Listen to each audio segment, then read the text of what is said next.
Hey folks, welcome back to the channel. This is going to be upload number 7, but it's actually day 7 and day 8. Later on in the video, I'll misspeak. This was a long couple days. I got a lot done though. The UHMW bottoms on. We'll talk about that. The fuel tank, a couple other things. But yeah, some clarification.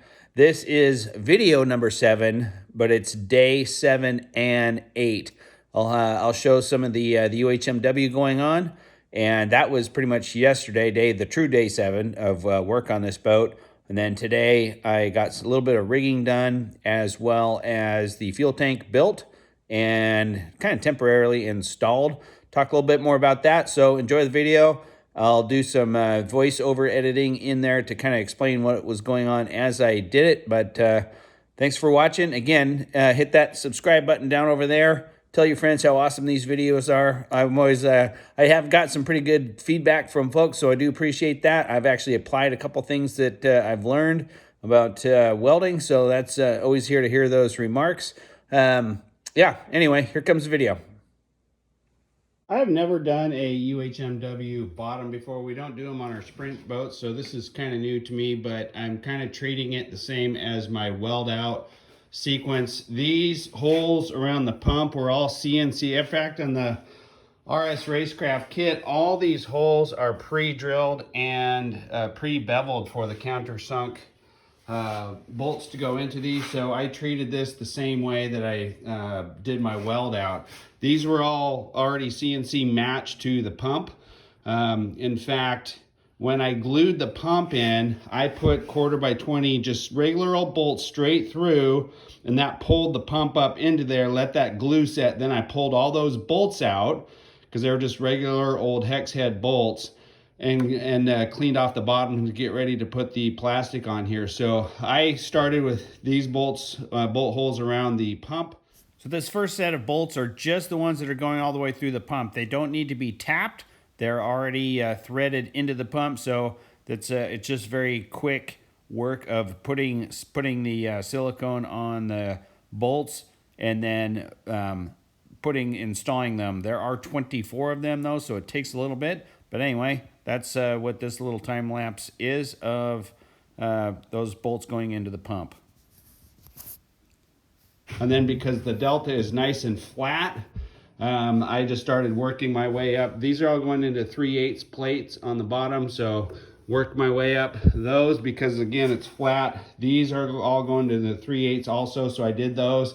Now my plan is to start working kind of out and forward on this, with my goal to not get any bubbles or any space between the plastic and the bottom sheet. So I started on this one and worked my way back, just kind of holding those down, and drilled and tapped, worked there, back, and then there and back, and then I'm going to start working forward. I kind of came up with another plan over on this side before I start going into this to hold this thing down nice and flush, because every time you're going to put a bolt hole, a bolt there and a bolt there, you have a possibility of getting a little bit of a bubble in this area. So I've kind of got creative with the ratchet straps and a 2x4 to be able to pull that thing down nice and tight.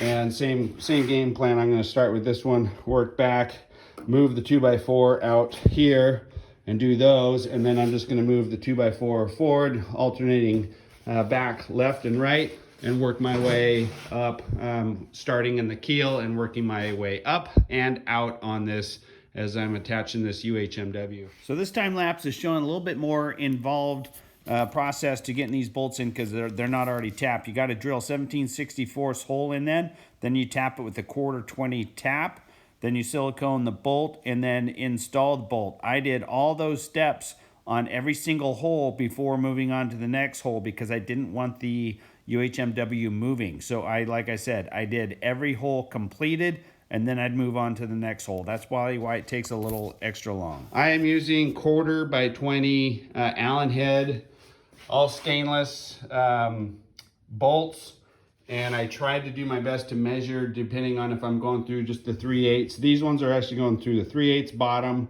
There's an 1/8" spacer, and then also the pump. So those ones were 2" bolts all through here. These were, I believe, 1.5 inches that are just going through the 3/8 UHMW and the 3/8 bottom plate. And the other thing that I bought, I'm a big fan of kind of supporting local businesses, not the big chain. So I'm a big fan of Tacoma Screw products here in the Seattle area. These are kind of a rubberized, you can see that a little bit of a, let it focused, rubber back with a stainless washer on it.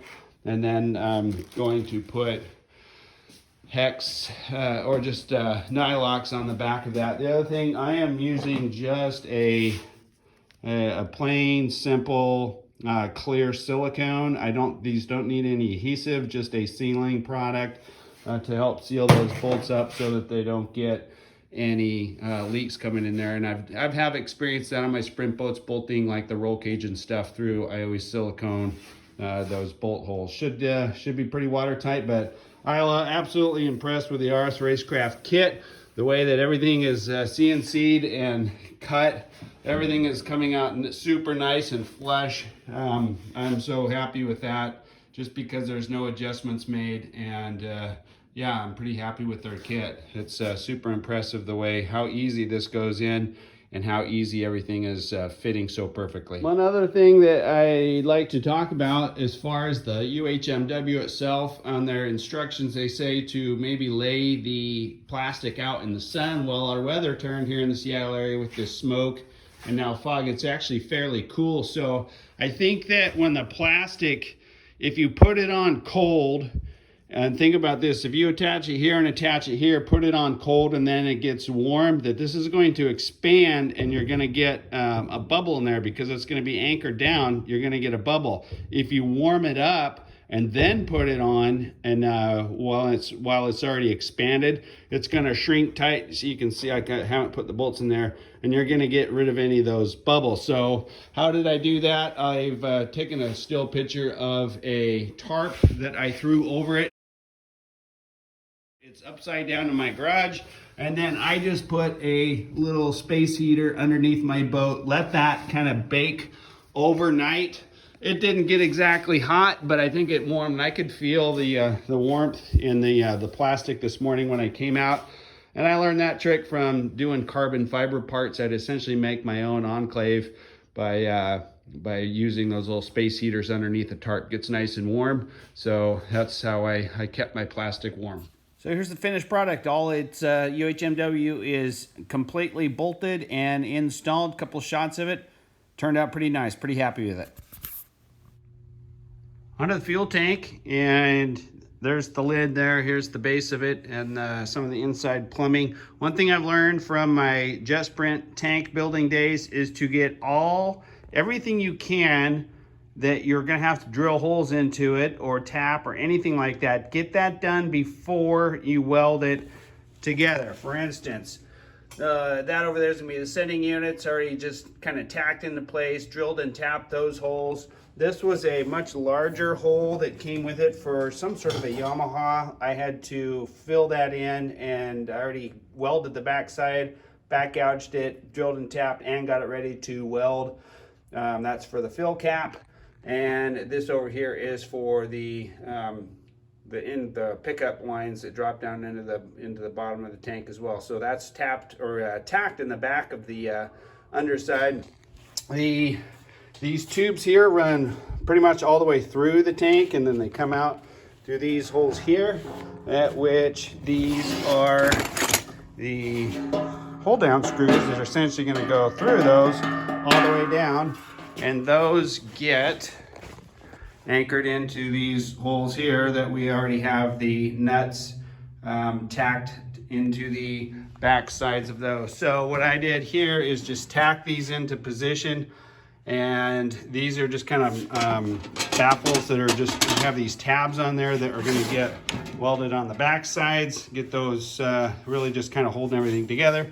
I'll put the lid on, and then I tack it together with my spool gun, and then I weld the whole thing out TIG.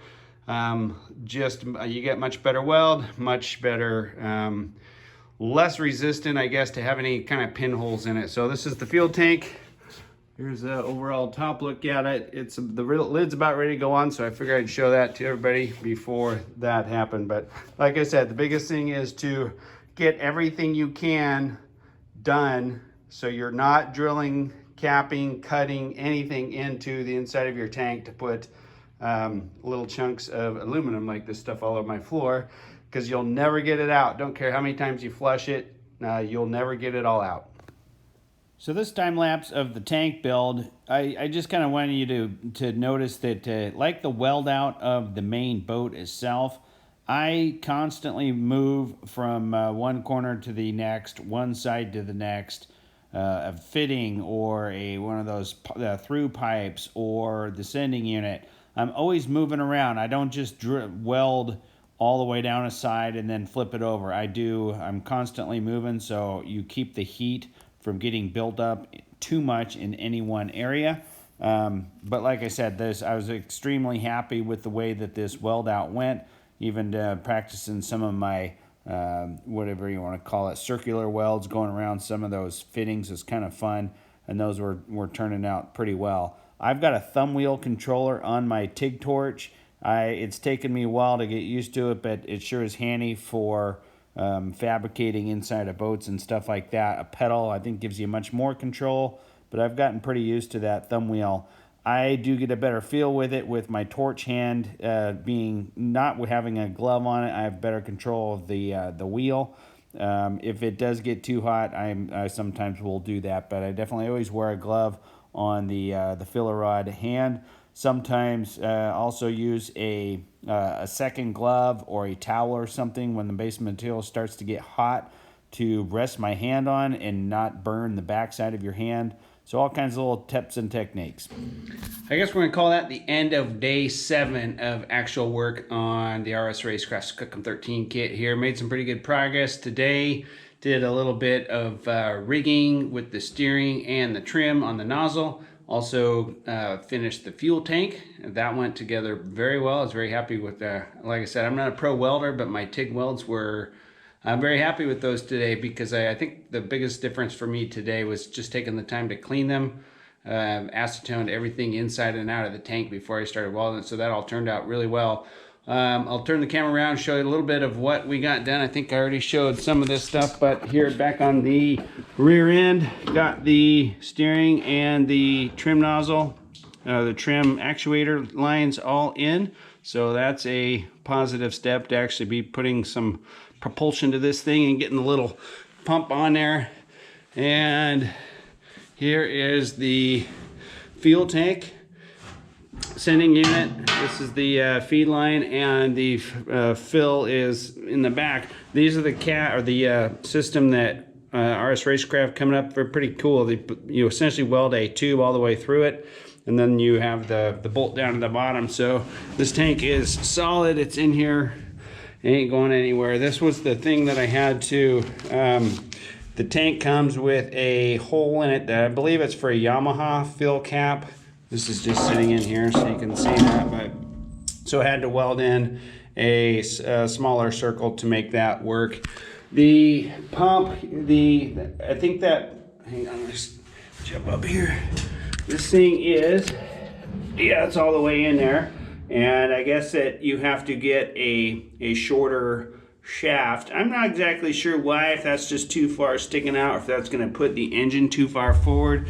But talk to Ronnie today and have a shortened drive shaft coming in. A little bummed about that because it's going to hold up some of my other progress. There's the steering cables and I've got those routed up there. But I think I decided I'm going to plop the motor in here tomorrow and just leave it where it's gonna, roughly where it's gonna be, and then start plumbing some of the other things around it, even though it's not gonna be their final position until I know exactly where on that shaft is gonna be. So tomorrow, that's what's gonna happen. There's the bucket of goodies. I honestly don't know what a lot of this stuff is. I'll figure it out as I go through it, but it's all out of the ski, like the oil tank, the trim system, all that kind of stuff.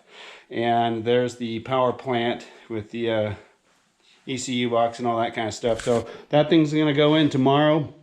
and or at least kind of plopped and placed in the boat, and we'll go from there. But we'll stay tuned. I think let's see what I get done on these set of videos. The UHMW is on the steering, so I think I'll go ahead and finish this video up and get it up probably tonight or tomorrow morning, and we'll what did I say? Day 7. Day 7's complete, and so 1 week of, I'm counting these days as of what I was actually working on the boat, not time since I've had it. This is end of 7 days of actually working on the boat.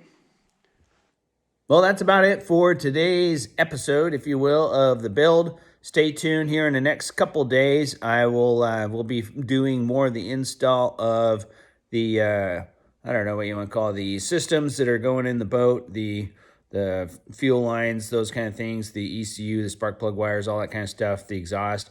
That's going to be here happening in the next couple days. So I've had a good couple days off, so moving right along with this thing, and should have up another video here in a few days. Again, thanks for watching, and hope you enjoy what we're doing here. If you want to see anything else or other techniques that you can think of while I'm doing this build, let me know, and I'll try to make that happen. Thanks for watching.